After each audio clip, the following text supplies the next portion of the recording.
Another edition of Thompson's Take here on Thompson'sTake.com. Also on the Thompson's Take Facebook page and YouTube channel. My name is Matt Thompson, checking in with you as always. And today I have a very special guest, my good friend Lucas Devine. Lucas is home from the Navy. He is a lifelong friend of mine. He is a die-hard Chiefs and Royals fan. And it is not uncommon for us to pick up the phone, call one another, and talk all things Kansas City sports related for about an hour, hour and a half. So today the only difference is we have some microphones, and we're going to delve into all things Chiefs and a little bit of Royals later on. Certainly want to get into the Chiefs-Titans game and icing the kicker as the Chiefs lost a heartbreaker 19-17 to Tennessee last Sunday. Lucas was there, so he'll give us the up-close and personal version of that frustrating loss. Lucas, how you doing, man? Thanks for joining me. Hey, good. How you doing today, Matt? Hanging in there, buddy. Hanging in there. Like I said, still frustrated, with the Kansas City Chiefs. I really can't figure out this football team. I can't figure out, who are they going to be? I think that's what we need to touch on today. They've played some dominant stretches. They look like they're on the path to the playoffs. Last Sunday, we're in charge of our own destiny in that game. That was a trap game.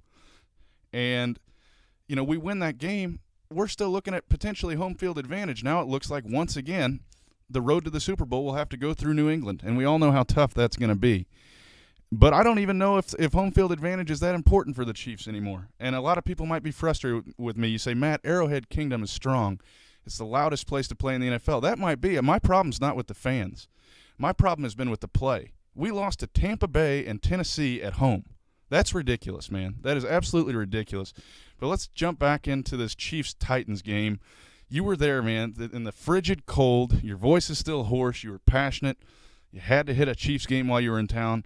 Talk just a little bit about how that went for you. It was a good time out there. I love getting out there tailgating early no matter what the temperatures are. It was a good time. Kept the car on the whole time, though, for sure. It was a good time out there. Went in and got right to it and, sitting in the end zone. It was one of those games that I had a bad feeling going into the game, really. I knew, I was excited to get in there and cheer, but I had a bad time getting into the game. I was into the game from the get-go, but the team was also into it, but, I can't tell you what happens with the team. That game fell apart in the second quarter. Slowly.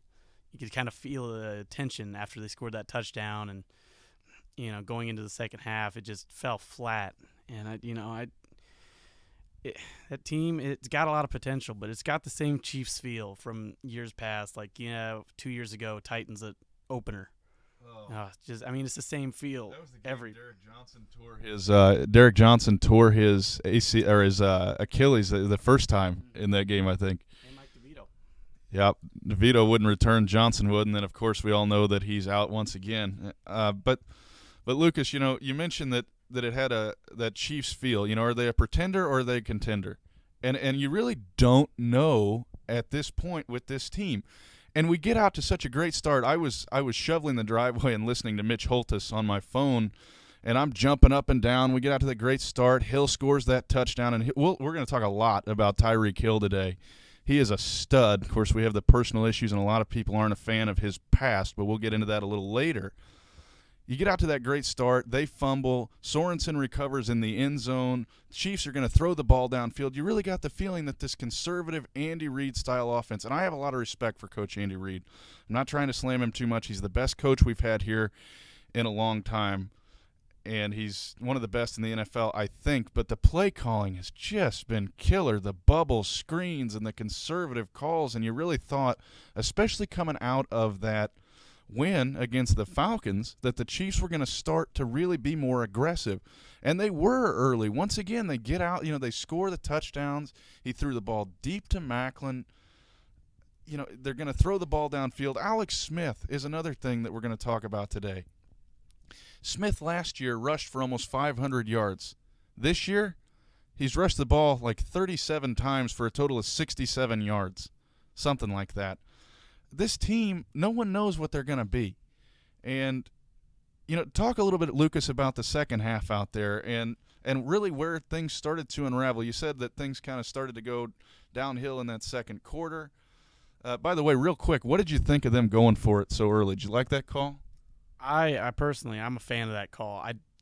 I don't like the fact that you run the ball up the middle on third down you get your second time and you do the exact same play from the same form. I mean, everything was the same about that play, and it's just it goes back to like the. I mean, I like the call. You go up by another touchdown there, you take control of the game. Even if you play conservative, you still win the game. I think with Andy Reid's style, it's I can't knock him. I think the only person you can really knock would be. It's hard to blame Alex Smith, but he's definitely struggled in the second half of most of these games. You stay playing past the ball. Travis Kelce doesn't get the ball enough. My eyes, Spencer Ware can barely run the football anymore. I don't know what's going on with that. And Alex Smith had a great day with Macklin, and you put in like Tyreek Hill got targeted twice, 2-3 times the whole game. Only had the big break at the beginning of the game there. It's tough to put your finger on what happens when they just stop targeting their stars. Well, exactly, and that's the thing. Travis Kelce came in with 5 straight 100-yard receiving games, and for a tight end, that's a huge deal. Those are record numbers, folks. He was about to break a record, I think, and he was not targeted very much. And I have a theory. My beef is not so much with Spencer Ware, but I think our run blocking has just not been there. Now, Ware is not Jamal Charles, but he's a power back, and he gets in there, but he can't do it all on his own. And I don't think the holes have been there as much. And I've had arguments or debates, if you will, with some other friends of mine who say it's all Ware. If Charles was in there and he was in his prime, he would be running the ball up and down the field still. And maybe that's the truth, but like you said, they didn't target Kelce enough. And my problem, too, is they don't target him enough in the red zone. It seems to be Hill or Macklin in the red zone, especially Macklin. I believe Macklin's who Alex Smith was throwing to when he threw the pick. And this is a pick where Smith never looked off the defender. That's a rookie mistake. That's not even a rookie mistake. That's a high school mistake. You don't stare down your receiver. I'm not trying to act like I know it all here, guys, but Alex Smith has not been the same quarterback this year. And I take a lot of issue with Andy Reid's play calling. Certainly it's too conservative. We need to be aggressive. And let's talk a little bit about the Chiefs' defense. You see any major issues with this defense right now? No, I don't see much with it. I think the defense is good enough to win us the rest of the season, each game by 2 touchdowns. I think the defense is there. I think the defense is good enough to get you to a Super Bowl. You got studs like Eric Berry forcing fumbles at the goal line, on what looked to be a sure touchdown. Mm-hmm. You got those just playmakers. Marcus Peters in there. He makes plays, another Pro Bowl selection. I think the defense is there. I think, you're not getting enough. I mean, D Ford's been non-existent the past few weeks. Justin Houston is, whether it's because of injury or not, he's just been struggling the past couple weeks as well. He's been a better run stopper than pass rusher the past couple weeks. I think the defense is there for sure, though. Well, and I think so as well. And the thing about this defense is they're not necessarily the greatest defense we've ever had, but the other team, they get the ball inside the Chiefs' 20, and they're not getting any further. I mean, one thing I can say about our defense is they are resilient. Now, I have some issue with our cornerback play. Philip Gaines was out last week anyway, but he has not been he's not been good enough for me. I can live with Marcus Peters going for an interception, getting burned once in a while, but I feel like Philip Gaines has gotten burned far, far too much this year, and I think that's something we need to address. But obviously they weren't gonna pay Sean Smith the money that he wanted, and he went to Oakland, and that's fine. But I think we might need to address that. Now, Terrence Mitchell has impressed the heck out of me. Terrence Mitchell, a guy out of Oregon, I believe, and was drafted by the Dallas Cowboys back in 2014, and he has made some big plays. Among those, that big play against Oakland late, where he made that huge play and basically won the Chiefs the game. And they were talking about that a little bit, Trent Green and I think Greg Gumbel on Sunday. And Eric Berry even said that he's very impressed with the young man and his work ethic. So anyway, moving right along here, let's get back into Tyreek Hill. This is a guy with undeniable talent, and he's the reason, in my opinion, that the Chiefs are where they are right now. No question. In fact, Tyreek Hill is right up there. He's about to break the rookie touchdown record, or well, at least tie it, set by Abner Haynes back in 1960 before the Chiefs were the Chiefs. So I believe he's 2 touchdowns away from doing that. And I still hear people talk about Tyreek Hill's past. Now, the domestic violence charges that he faced a few years back in college and ended up transferring. I don't condone Tyreek Hill's actions. And, Lucas, I certainly want to get your thoughts on this. But at the same time, I believe in redemption. I talked about that a little bit on last week's Chiefs chat after the Oakland game. I think the guy, it's time to cut him maybe a break. He made a mistake, and if he keeps his head right, there are a lot of good people on this Chiefs team, a lot of good leaders, among them Eric Berry and Derek Johnson, to mentor this young man in the future. And the kid's a stud. And I hate to say it, but guys, we're not going out to dinner with him. So if you can give him a second chance and learn to live with his past mistakes, I think we'll see this kid really flourish. I mean, he's unbelievable. His speed, he catches the ball in space, goodbye. See you later. And I'm very impressed with him. And, Lucas, just want to get your thoughts on Tyreek Hill. Well, Tyreek Hill, his issues. I'll go with that. You're not going to dinner with him, and that's true. I'm not even saying you have to forgive him, though. I mean, you don't have to forgive the guy. He doesn't deserve forgiveness for that kind of act, and he's not going to get it from, I'd say, majority of Kansas City. But at the same time, he has been given a second chance by the NFL.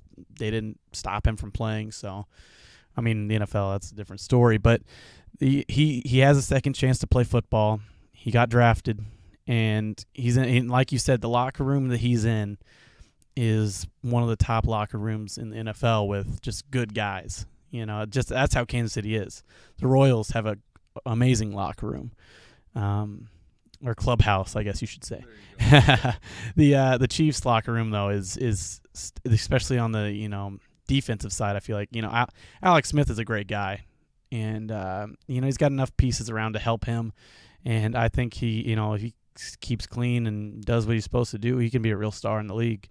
And you've seen it this year with his Pro Bowl selection. I mean, he's gonna make. He could win you. He's the type of player that can win you a game, just like Eric Berry on defense, where a playmaker who has the potential each drive to win you a game, no matter what quarter it is. If he breaks one, that could be the difference in the football game. Absolutely, and Lucas is right. We don't have to forgive him for those past actions. That's something. What he did is inexcusable, and as I said, I don't condone those actions. I'm just saying, let's give the kid a chance to redeem himself, because he is one heck of a football player, and going forward, we're going to see a lot from him, I have a feeling, if he can stay healthy and, like Lucas said, very focused. And I want to talk just a little bit more about the Chiefs and just this run that they're on. They're 10-4 right now. They were in control of their own destiny, as I said earlier. You got Denver coming up on Christmas. Denver's been struggling. Denver lost to New England. Denver lost to us. What is Denver, 8-6 now? And they're coming in here. Look, don't throw records out the window. You know how close that game was in Denver? And the Chiefs need to be focused. They need to be ready, because you lose that Denver game and San Diego becomes a must-win, and things get a lot worse.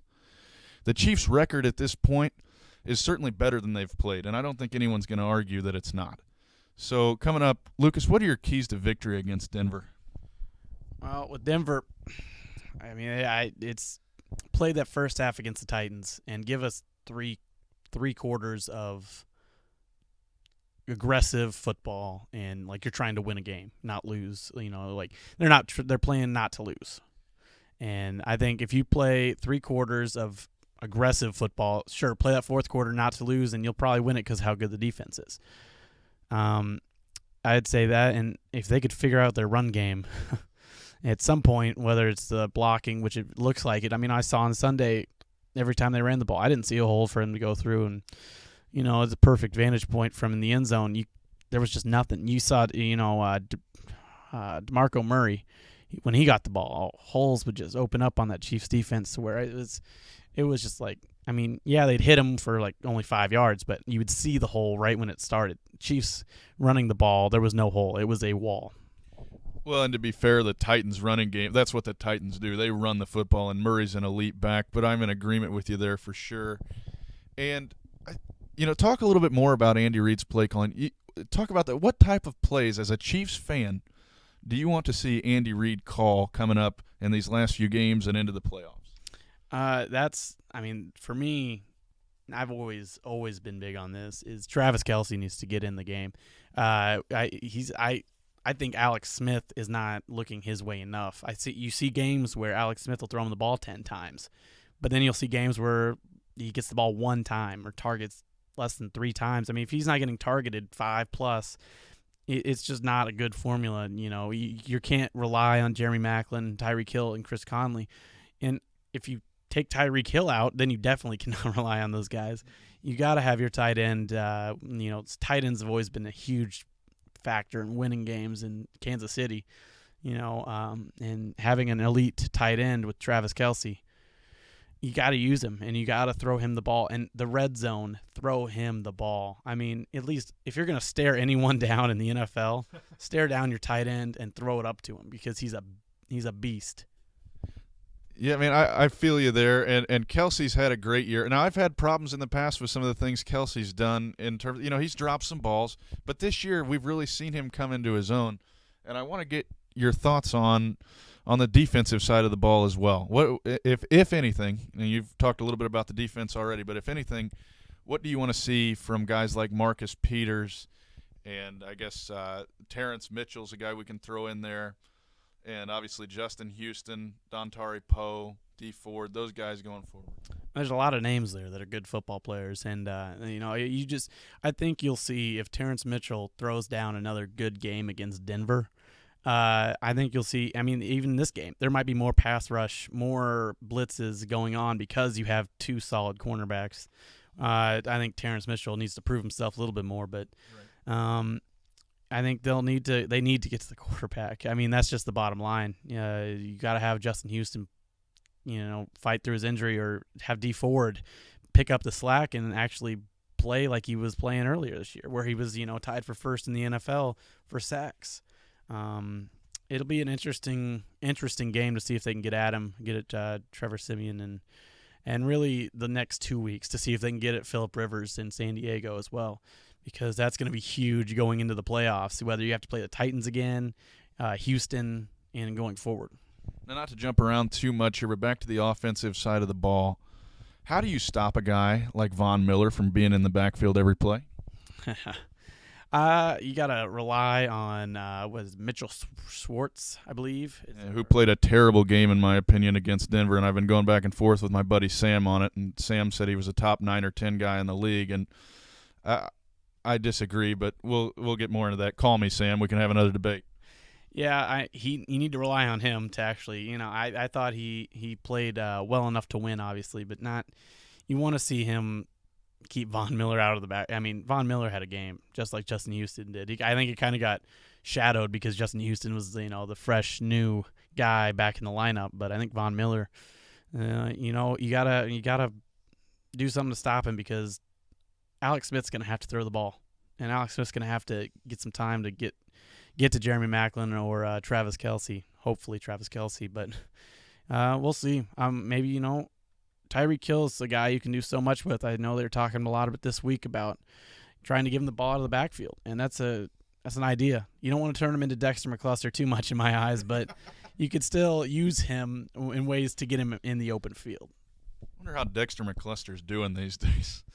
Dexter was a guy that had some speed. I think in his first game, Dexter McCluster was a guy, he ran back like a punt, the Mike Cypress kick against San Diego, and so we all thought he was going to be the big stud out of Ole Miss. And I feel like, and then DeAnthony Thomas comes along, and you're like, speed, this guy's got it too. He's going to do it. At least I was way too high on DeAnthony Thomas, and then finally Tyreek Hill has arrived, and he's like those guys on steroids. So. It's going to be interesting. And the Chiefs, here's my Christmas wish. Chiefs, can you get us a victory? Can we move to 10-5 and go into San Diego and just regain some stability here? Because that was a killer. That loss was a killer. And I'll talk just a little bit more about icing the kicker real quick, because it's something that I have never believed in, and it cost the Chiefs the game. And it's one of those things like you're either the hero or the GOAT. And because if Suckup made that first kick and Reed called the timeout, we're thinking, oh, hey, good call, Andy. That's not what happened. That's not what happened at all. And I bet you Ryan Suckup felt really, really good about coming back to the team that released him for Santos and winning after missing that first one. That was a gift.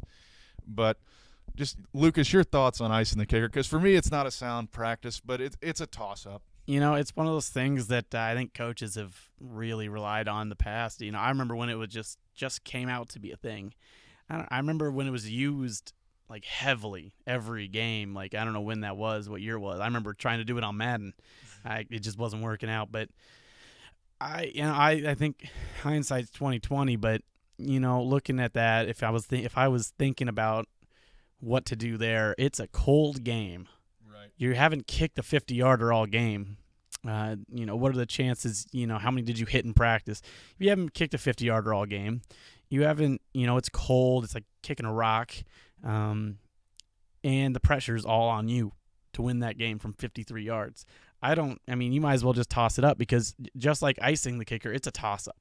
So just toss it up, let them have it, and let them kick it. Your defense didn't hold it. You got to let them kick it, and whether like you said, you're a hero or a goat, and Andy Reid ended up being the goat on that one. But I didn't like the whole second half clouded me. But I can't look. I've had a few days now to look at that game. I left the parking lot and I was fuming, mad about that game. Having a couple days on it though, I think it's just one of those. I'd hate to say it, but it's another one of those Chiefs losses, where when they lose games, they lose them in that fashion. And you hate to see it, but the past two losses at home have came off of Alex Smith, of all people, trying to do too much. And he doesn't do that. But when he does try and do too much, the last two home games, Buccaneers and Titans, that's what's happened. And that, looking back on these games, it's just another Chiefs loss. Hopefully they can turn it around like they did last time and maybe play a complete football game. I'd like to see them win these final two games. I mean, you're looking at, you referenced it again, but those two losses, 2 games, 2 picks in the end zone, crucial. You're looking at an easy 3 points. I mean, and like, I don't have a problem. We talked about this earlier. The Chiefs going for it, whether it was 4th and goal from the 1 or 2 or something like that, and they went for it, and I liked it at the time. But then you said 20/20 hindsight, and you're absolutely right. You kick a field goal there, you kick a field goal, and Smith doesn't throw a pick. That's 6 extra points to win the game. And going back to icing the kicker just one more time, I know I keep jumping around on you guys, and I apologize for that. But like Lucas said, the weather conditions, I might not have a problem. If it was 75 degrees and sunny, go ahead and call that timeout. But the weather conditions were terrible. It was like kicking a rock, as Lucas said.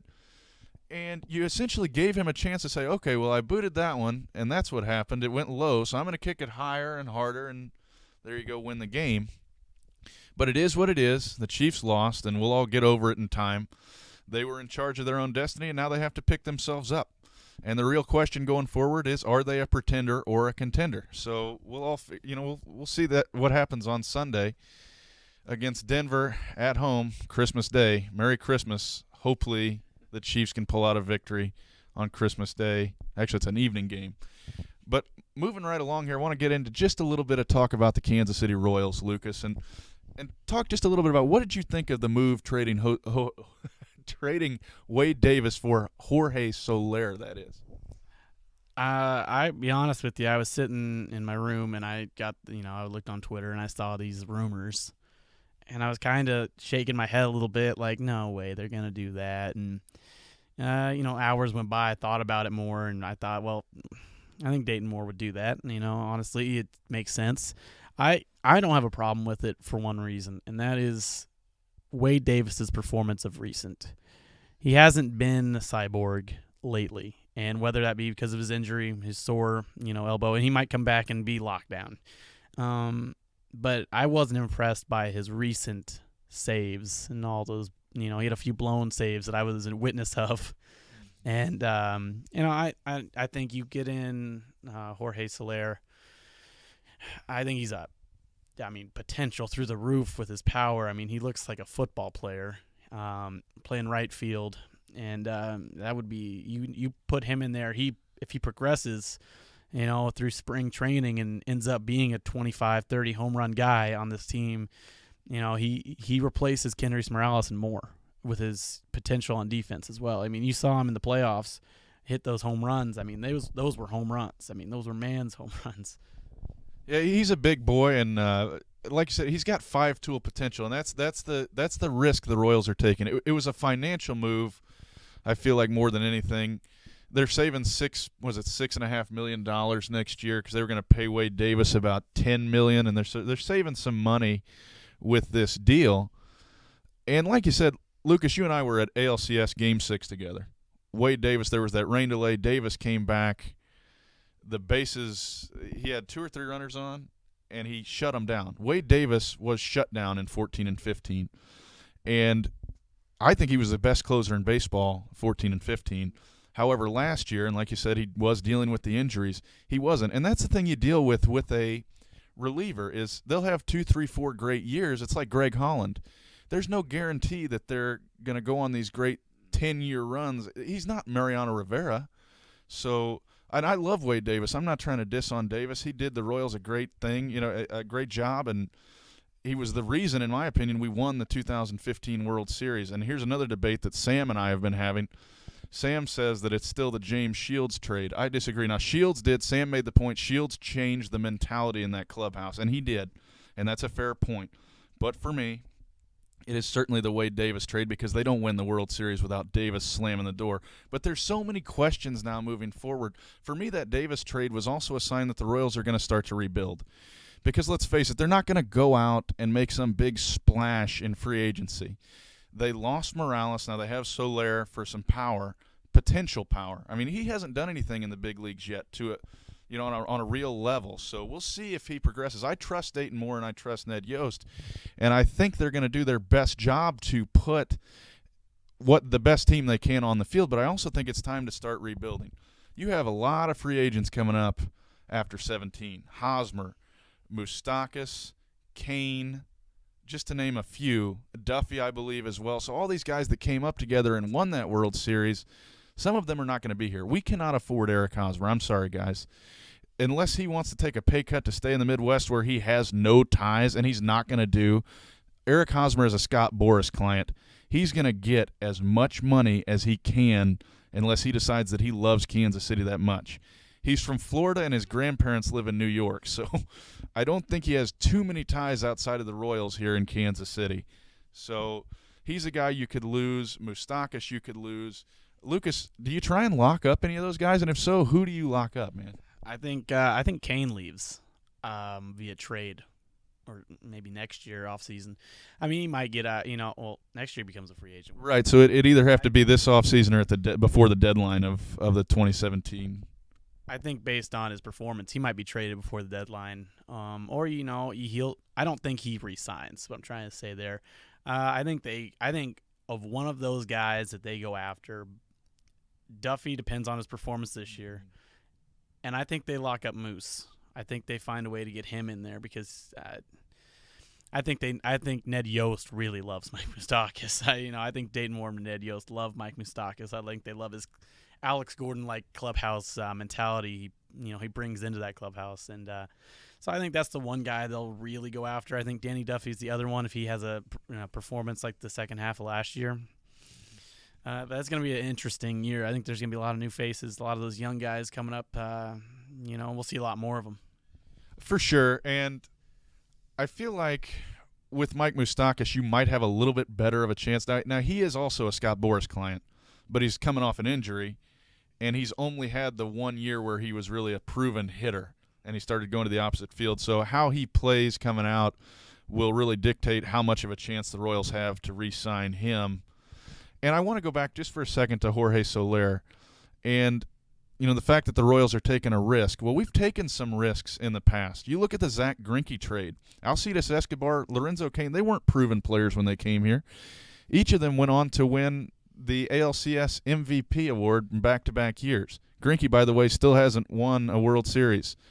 So Dayton Moore has a knack for going out and finding guys who really maybe haven't hit their stride, and then they come to Kansas City.